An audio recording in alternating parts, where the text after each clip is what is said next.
Você que trouxe a Bíblia, por favor, abra em João capítulo 1, verso 29. E, se possível, compartilhe a Bíblia com aquela pessoa que não trouxe, porque essa manhã nós vamos usar muito a Bíblia Sagrada. Nosso ponto de partida é João capítulo 1, verso 29, mas visitaremos várias outras passagens enquanto meditamos sobre o Cordeiro de Deus.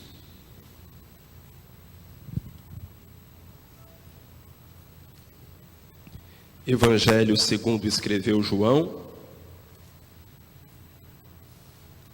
no primeiro capítulo, no verso 29, está escrito assim: no dia seguinte, João Batista viu a Jesus que vinha para ele e disse: eis o Cordeiro de Deus que tira o pecado do mundo. Eis o Cordeiro de Deus.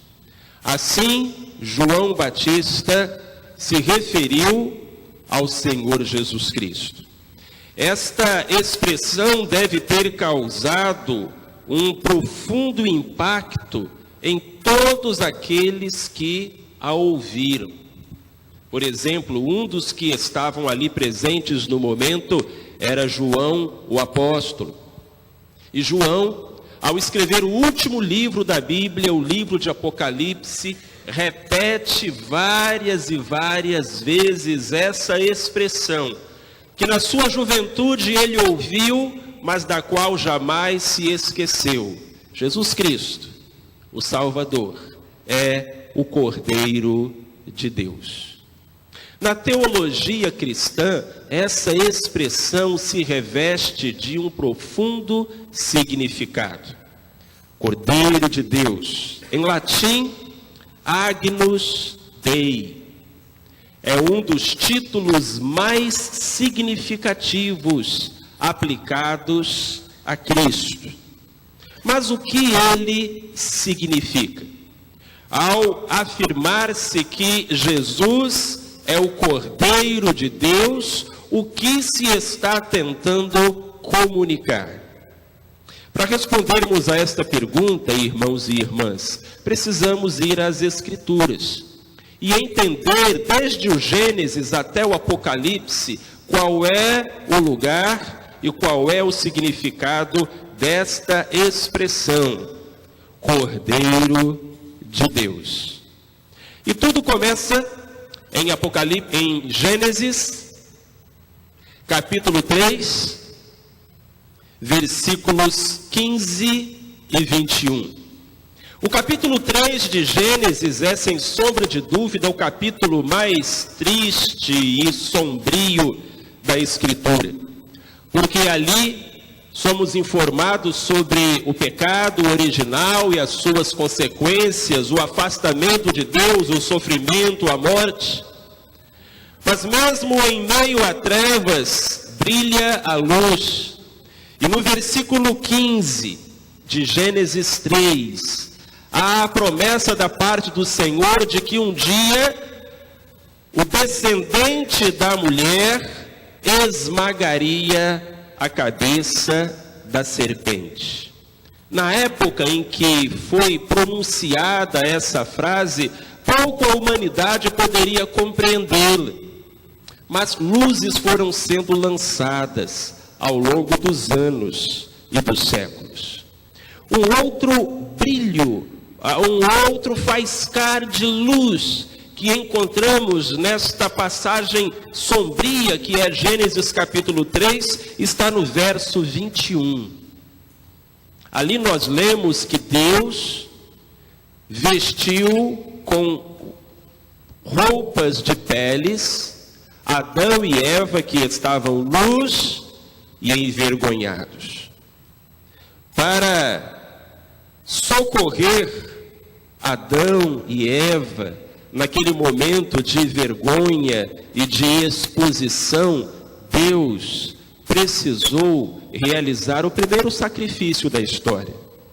Aquele animalzinho que cedeu as suas peles para que Adão e Eva fossem vestidos, foi também, de certo modo, o primeiro sacrifício, apontando já naquele momento para um sacrifício maior e perfeito, que seria o sacrifício do Cordeiro de Deus.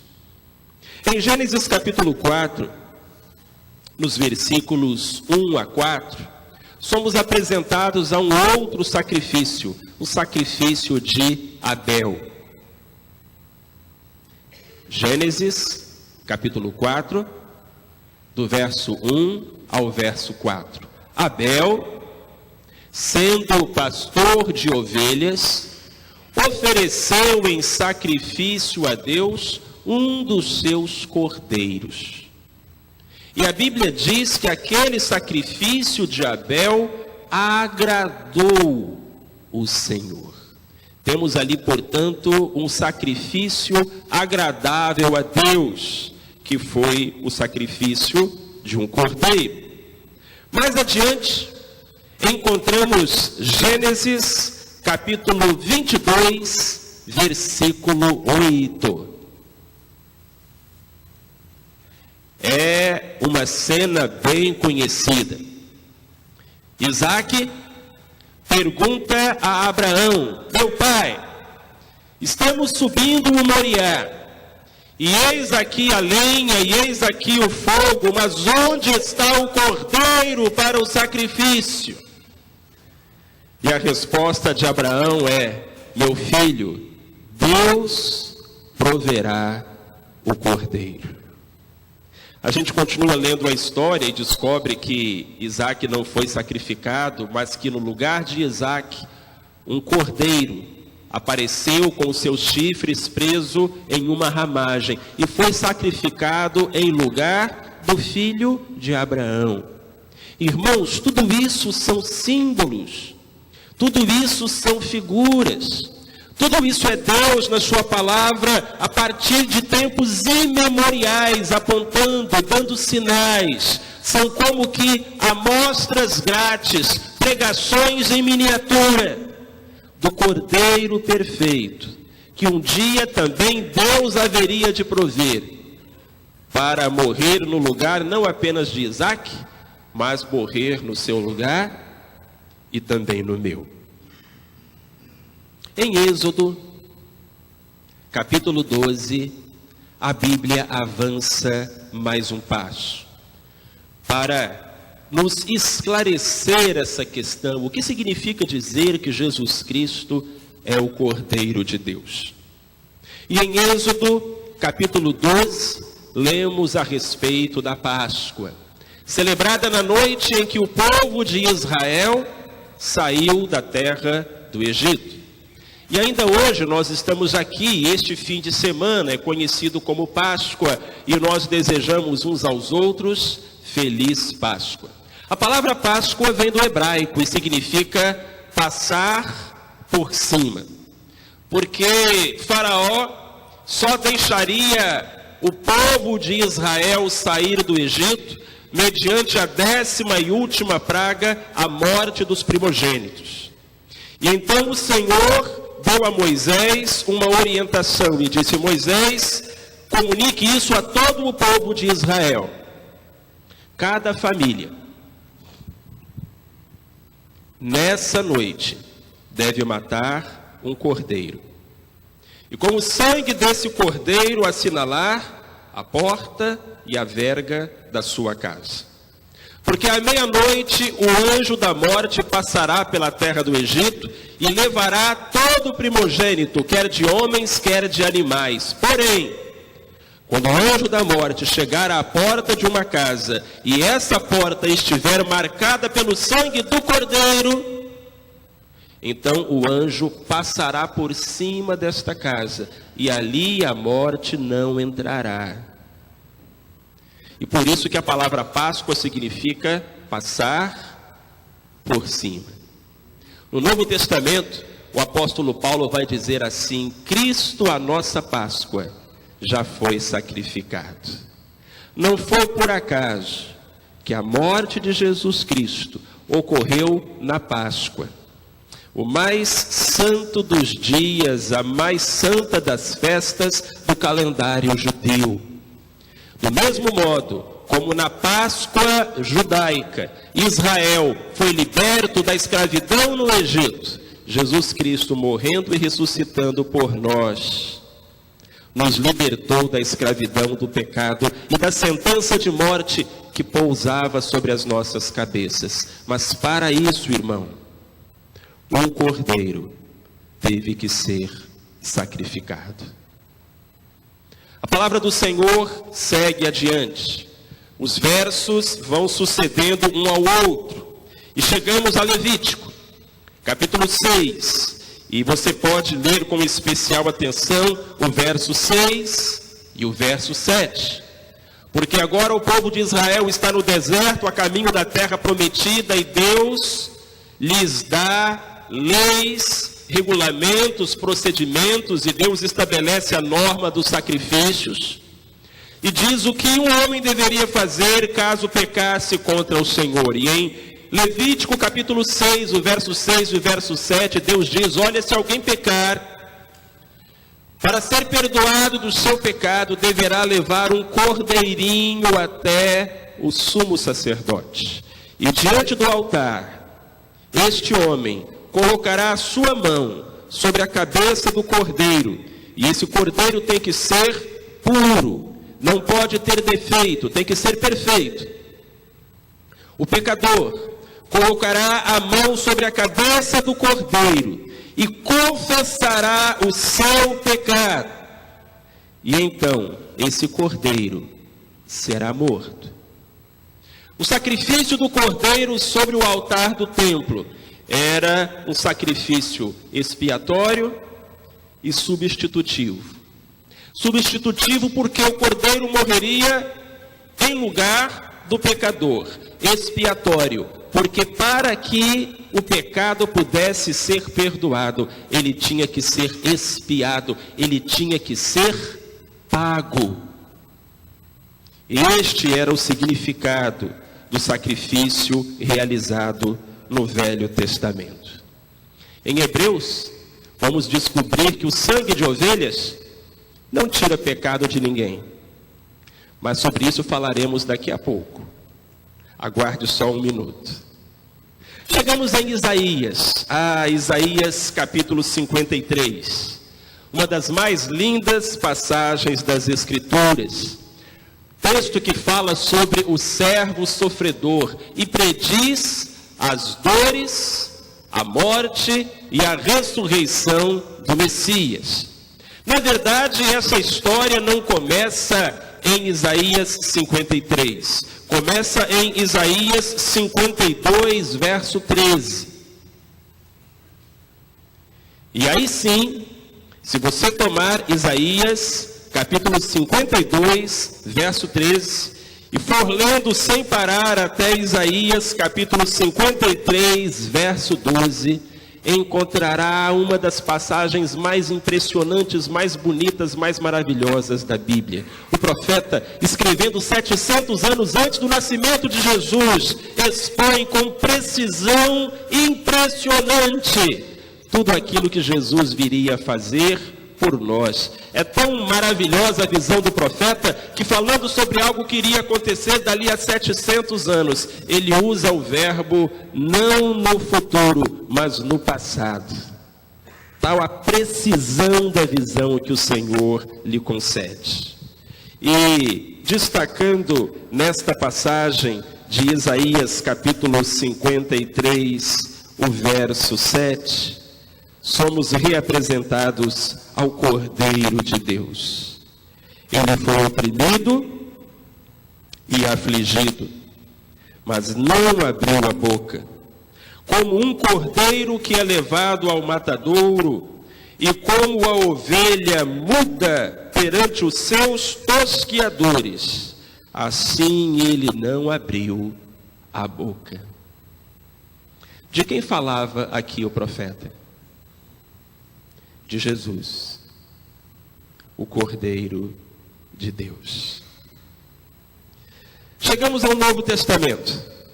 E agora, João Batista nos revela a identidade deste Messias, Cordeiro, deste Rei, servo, deste que vence a morte morrendo. E em João capítulo 1, versículo 29, ele declara: eis o Cordeiro de Deus, que tira o pecado do mundo. Mais adiante, no versículo 35, nós lemos que João estava outra vez ali com 2 dos seus discípulos e olhando para Jesus que passava, apontou e disse: eis o Cordeiro de Deus. Havia muito que João Batista poderia falar sobre Jesus. Ele poderia dizer: eis o Messias, eis o enviado do Senhor, eis o Salvador da humanidade, e todas estas declarações seriam verdadeiras, mas João destacou esse aspecto do ministério de Jesus e disse: eis o Cordeiro de Deus. Em 1 Pedro, capítulo 1, do verso 18 ao verso 20, esse apóstolo nos fala sobre o efeito do sacrifício de Jesus como o Cordeiro de Deus. E ele diz que não foi com coisas corruptíveis, como prata, ouro, que fostes resgatados da vossa vã maneira de viver, que por tradição recebestes dos vossos pais, mas com precioso sangue, como de um cordeiro sem defeito e sem mancha, o sangue de Cristo, o qual na verdade foi conhecido ainda antes da fundação do mundo, mas manifesto no fim dos tempos, por amor de vós. Você pertence a Deus? Você pertence a Deus? Você é de Deus? Como foi que Deus veio a possuir você?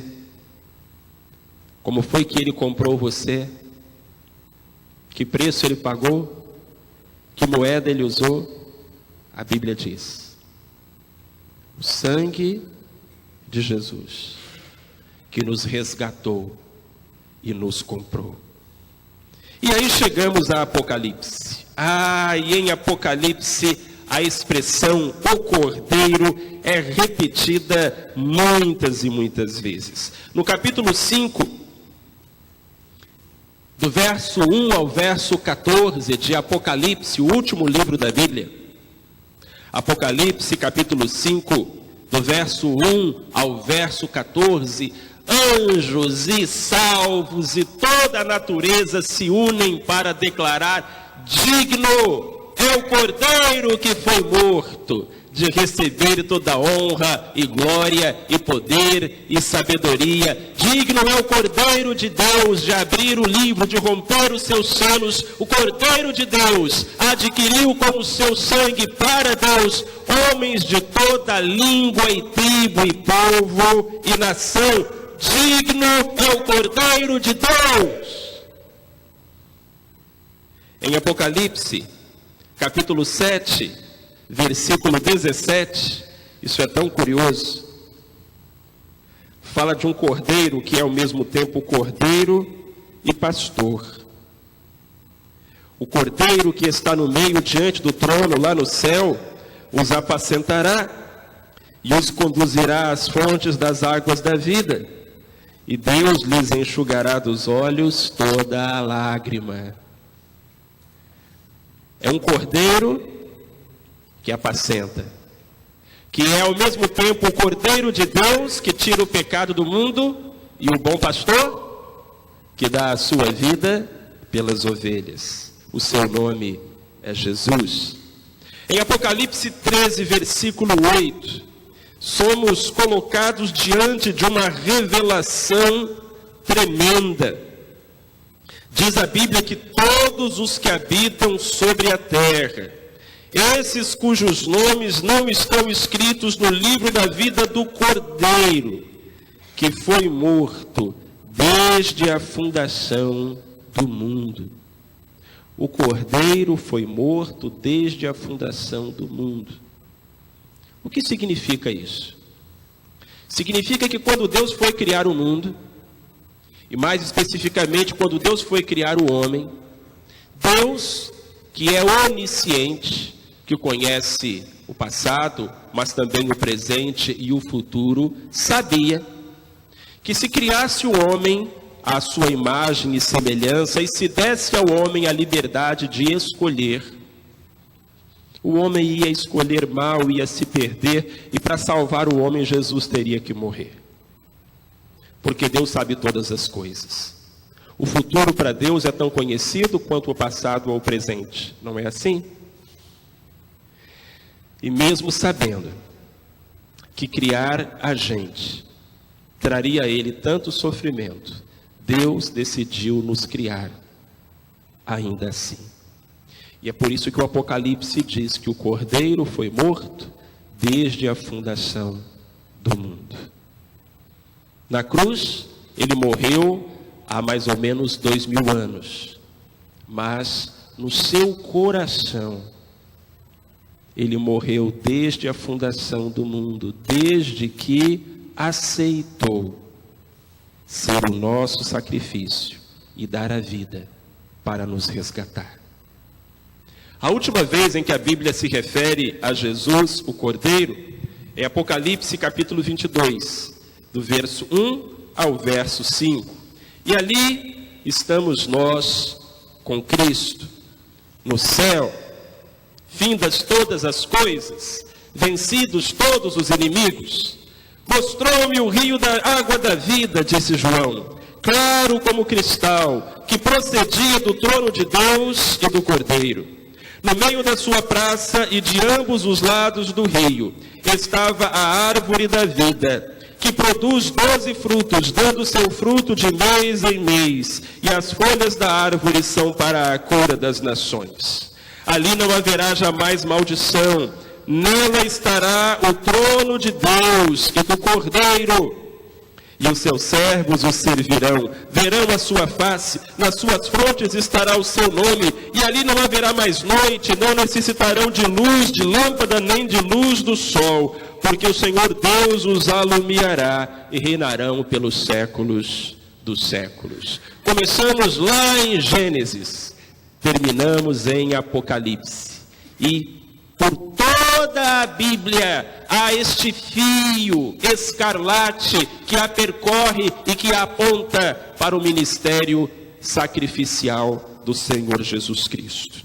E é por isso que John Stott, um grande escritor evangélico, disse: da eternidade passada à eternidade futura, o centro do palco é ocupado pelo Cordeiro que foi morto.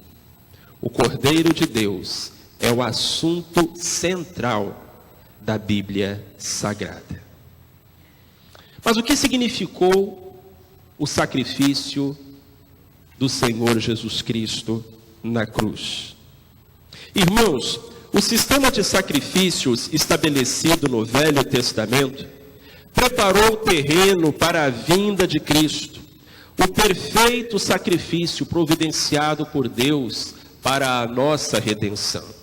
Lá no Velho Testamento, como dissemos há pouco, havia todo um sistema, todo um regulamento de animais que eram sacrificados para agradar a Deus, para conquistar a comunhão com Ele, para alcançar o perdão.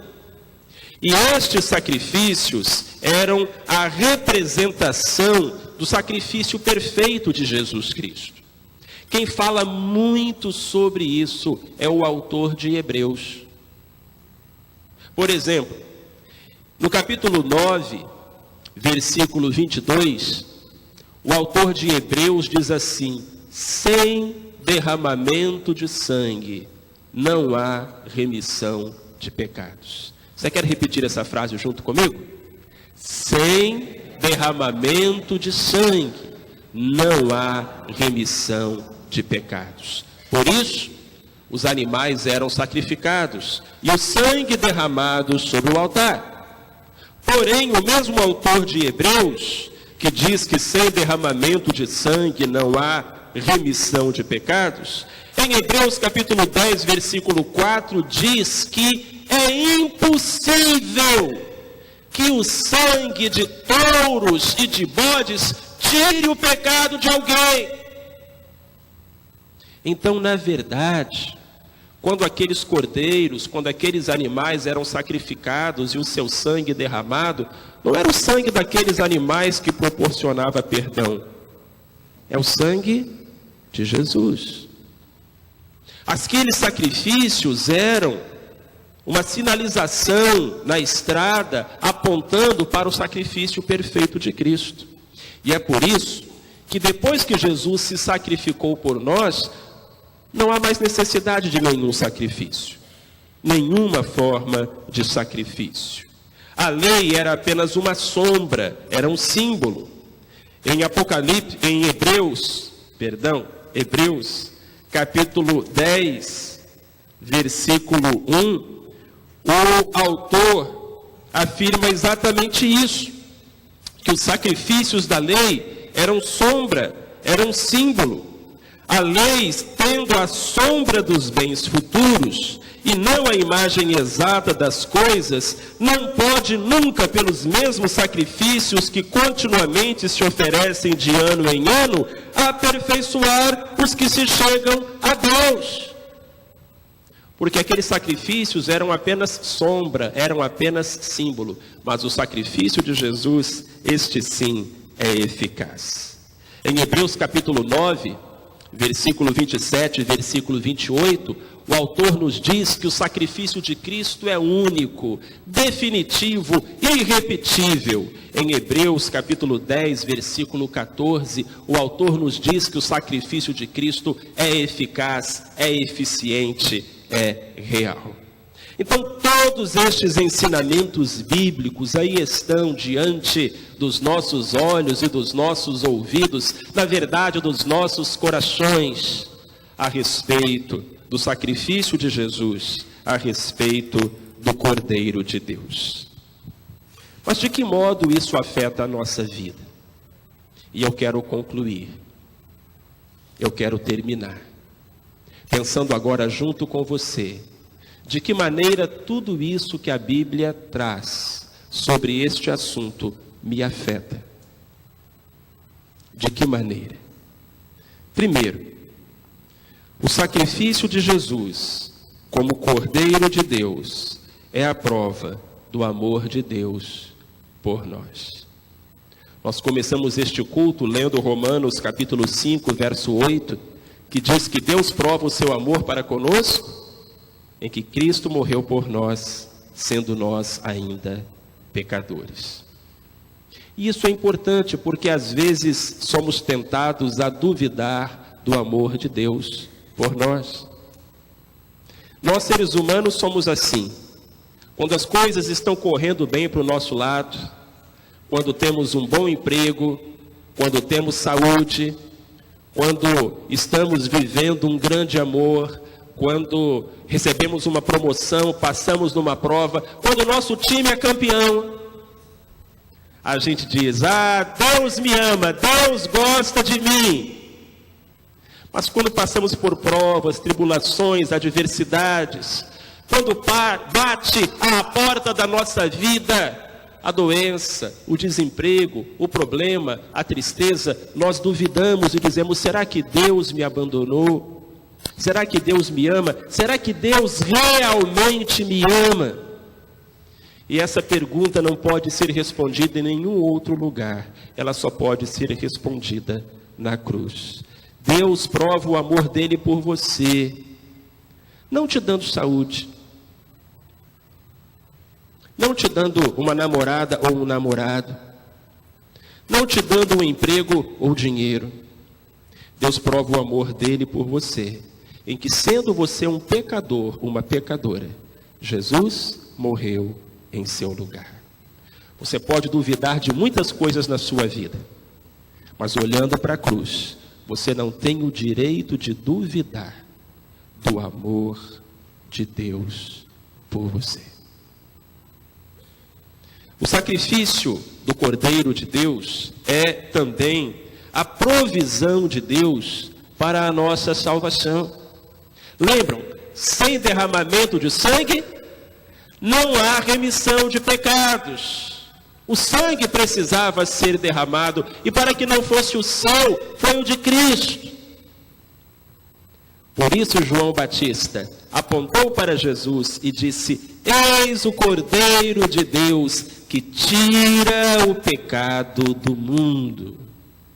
E o sangue de Jesus realmente tira o nosso pecado, lava. Sabem, Deus não encobre o pecado, não disfarça o pecado. Deus não coloca uma maquiagem sobre o pecado, dá um jeitinho. A Bíblia diz que o sangue de Jesus tira o pecado do mundo. Às vezes você está escrevendo ou desenhando e comete um erro, e para isso existe a borracha. E você apaga. Se for a lápis é mais fácil, com caneta é muito difícil apagar, não é?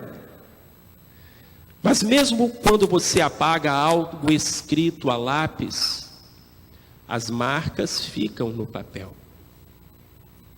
Agora existe um brinquedo, é um brinquedinho barato, qualquer loja de R$10,99 você encontra, chamado traço mágico.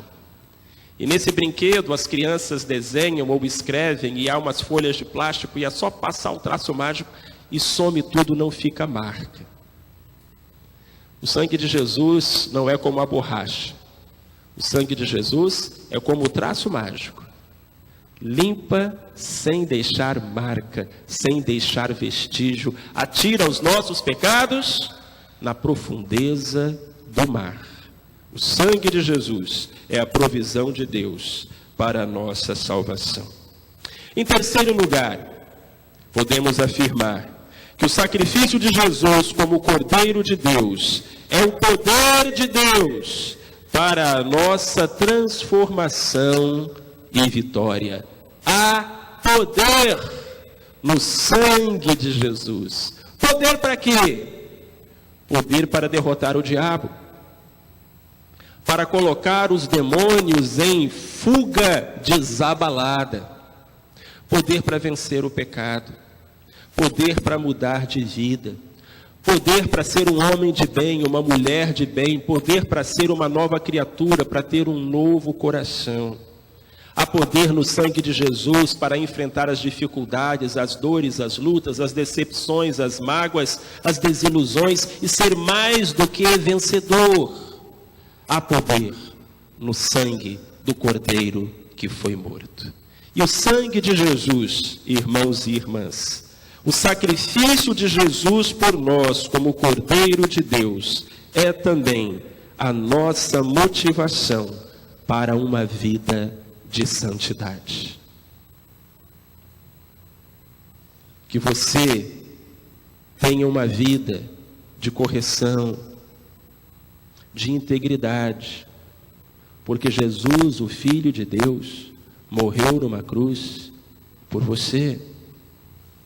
E o que me leva a desejar ter uma vida santa não é o medo do inferno, é o medo de entristecer o meu Salvador.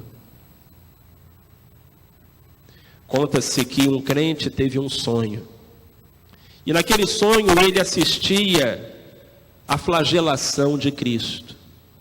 Jesus estava com as costas nuas, e um soldado romano, que ele só conseguia ver de costas, tinha um chicote nas mãos, e com aquele chicote açoitava e feria o Salvador.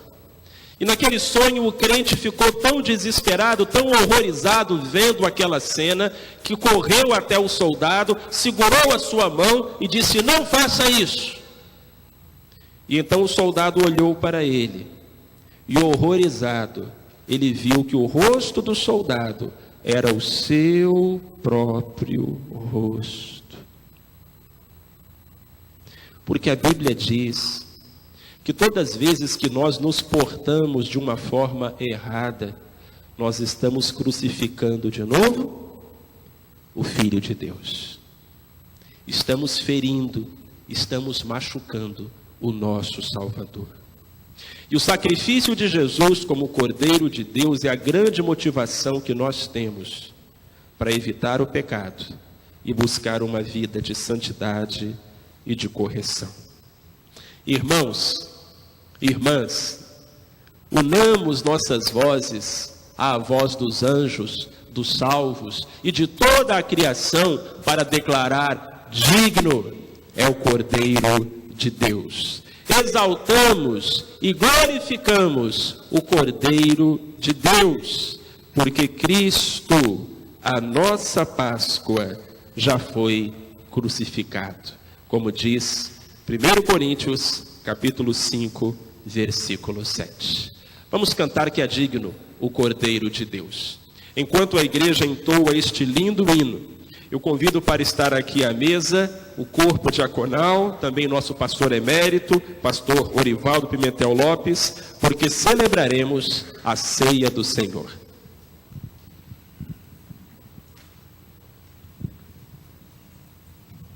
Vamos cantar Alvo Mais que a Neve.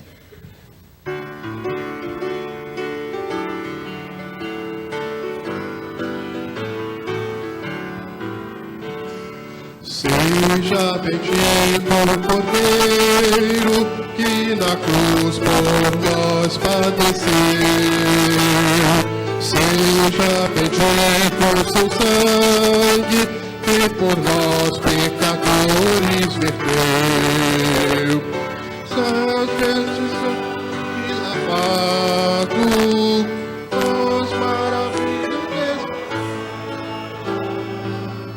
os que mais alvo que a neve,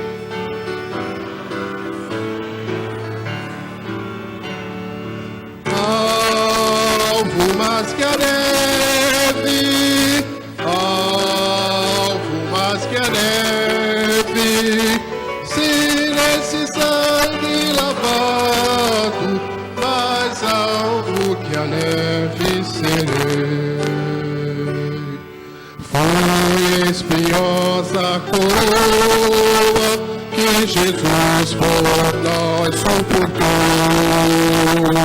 Foram profundas as chagas que nos provam o quanto Ele amou. Há nessas chagas pureza para o indigno pecador. Os que mais alvo que a neve, o teu sangue nos torna, Senhor. Alvo mais que a neve, alvo mais que a neve, se nesse sangue lavado, mais alvo que a neve serei.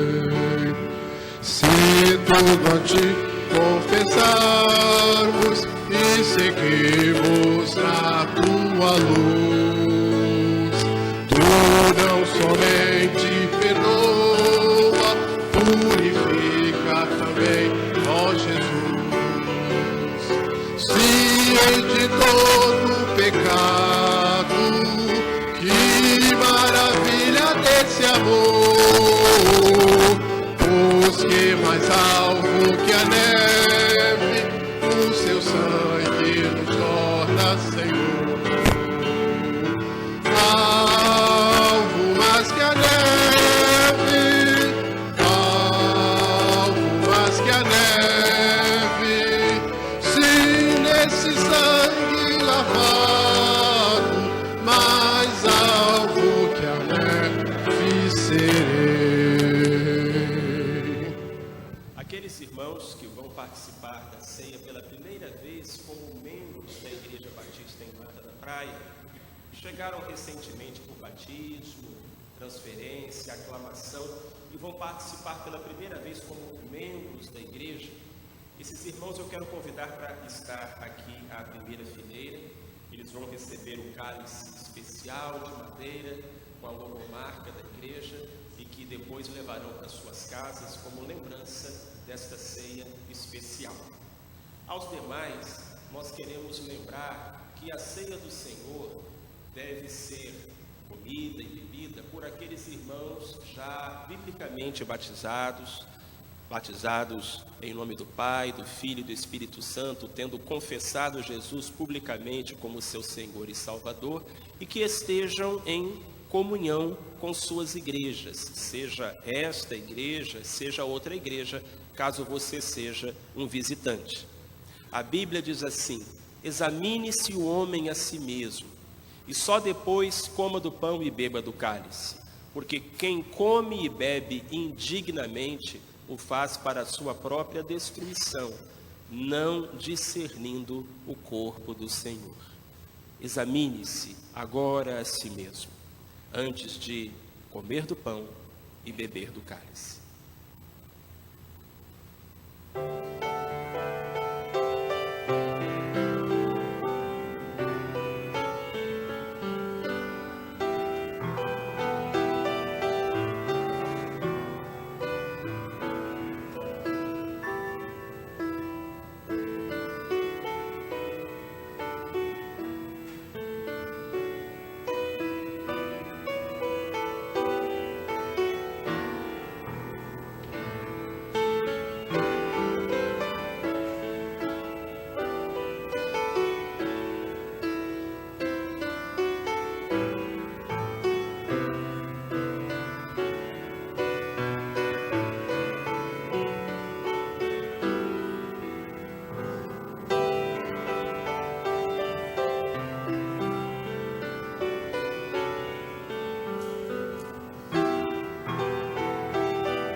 Eis que o meu servo procederá com prudência, será exaltado e elevado e muito sublime.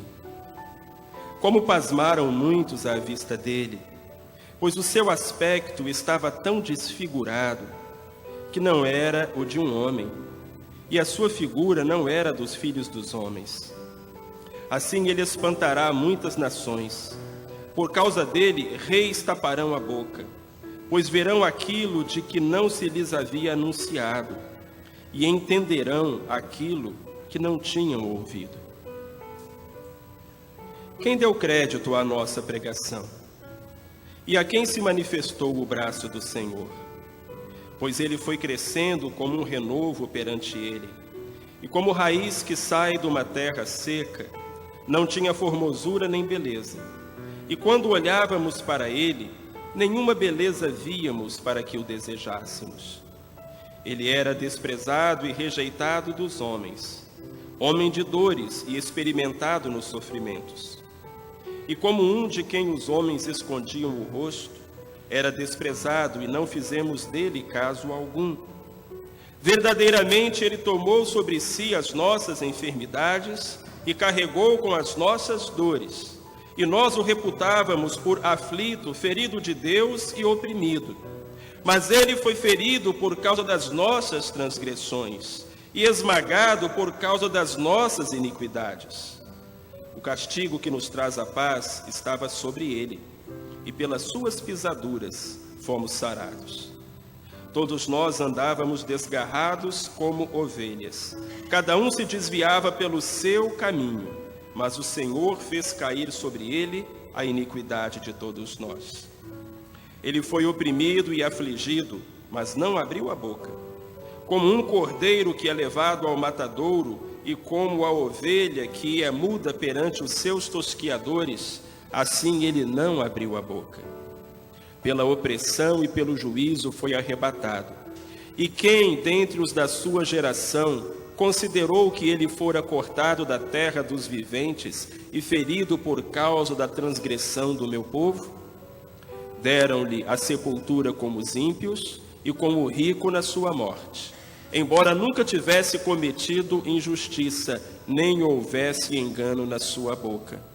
Todavia, foi da vontade do Senhor esmagá-lo, fazendo-o enfermar. Quando ele se puser como oferta pelo pecado, verá a sua posteridade, prolongará os seus dias, e a vontade do Senhor prosperará nas suas mãos. Ele verá o fruto do trabalho da sua alma e ficará satisfeito. Com o seu conhecimento, o meu servo justo justificará a muitos, e as iniquidades deles levará sobre si. Pelo que lhe darei o seu quinhão como os grandes, e com os poderosos repartirá ele o despojo, porquanto derramou a sua alma até a morte, e foi contado como os transgressores. Mas ele levou sobre si o pecado de muitos, e pelos transgressores intercedeu. Isaías capítulo 52, verso 13, a Isaías 53, verso 12. Algum irmão ficou sem ser servido dos elementos? Por favor, levante a sua mão. Quem vai servir?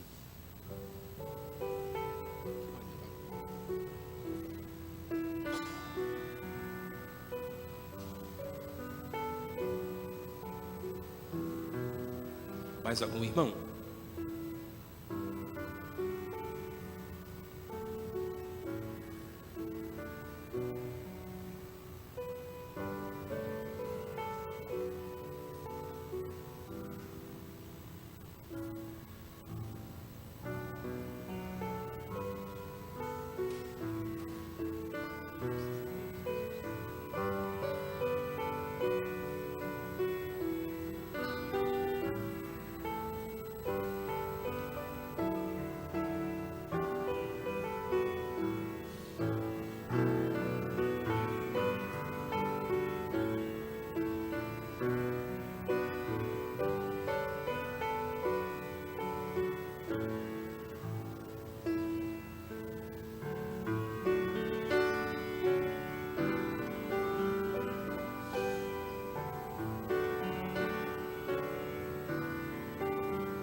Igreja, vamos nos colocar em pé. Essa manhã tão bonita, tão ensolarada, é a manhã do domingo de Páscoa, do domingo de ressurreição. Mas nós precisamos lembrar que antes de um domingo houve uma sexta-feira. Antes de uma ressurreição houve uma morte. Que essa morte foi em nosso lugar. Que não podemos nos esquecer disso. Porque eu recebi o que também vos entreguei. Que o Senhor Jesus, na noite em que foi traído, tomou do pão e disse: tomai, comei, este é o meu corpo que é dado por vós. Fazei isso todas as vezes que o comerdes em memória de mim. Em memória do Senhor Jesus e do seu corpo cravado à cruz pelos nossos pecados, comamos do pão.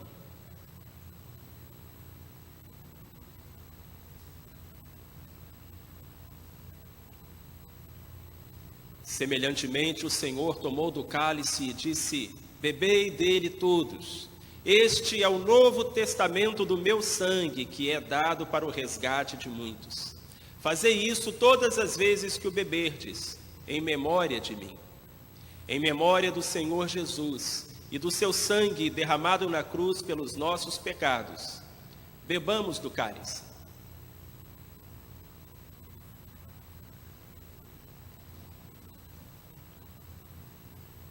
Porque todas as vezes que comemos do pão e bebemos do cálice, anunciamos a morte do Senhor até que ele venha. Vamos orar com o pastor Orivaldo. Senhor Deus, este momento tão precioso, tão significativo para os teus filhos. Este, ó Deus, esse momento em que também pensamos em nossas falhas, em as nossas necessidades espirituais e pedimos forças vindas de Ti para sermos cada vez mais dedicados, fiéis a Ti.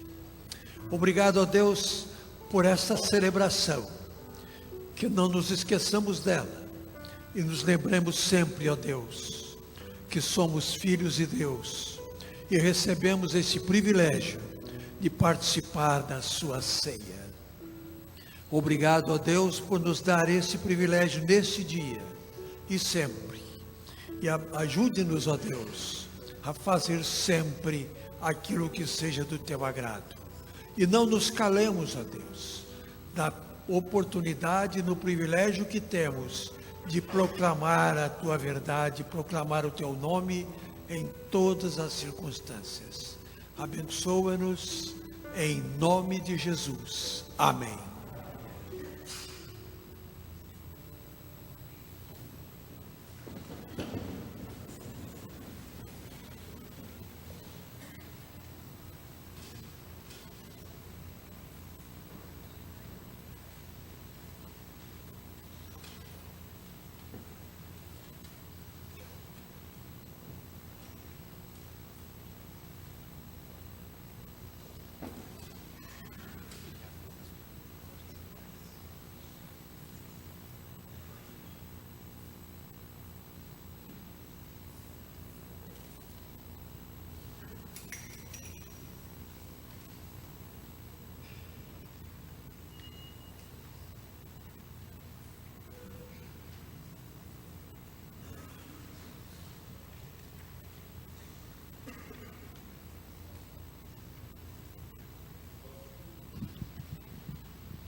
Nosso culto desta manhã, irmãos e irmãs, será encerrado com a última música do coro masculino. Mais uma vez, desejamos a cada irmão, desejamos também a cada internauta uma feliz Páscoa, uma abençoada Páscoa. Quero convidar todos os presentes para nos retirarmos por essa porta e descermos até o subsolo, porque ali os irmãos e as irmãs prepararam para nós um café da manhã maravilhoso, abençoado. E logo após o café da manhã, teremos a escola bíblica dominical, para a qual você está convidado também. Deus abençoe.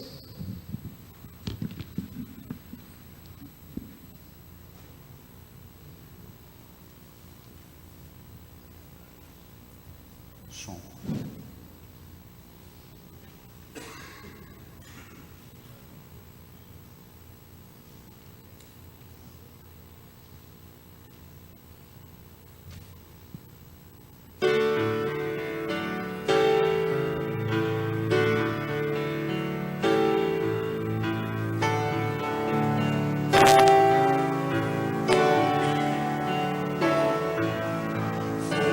Foi por ti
eternidade.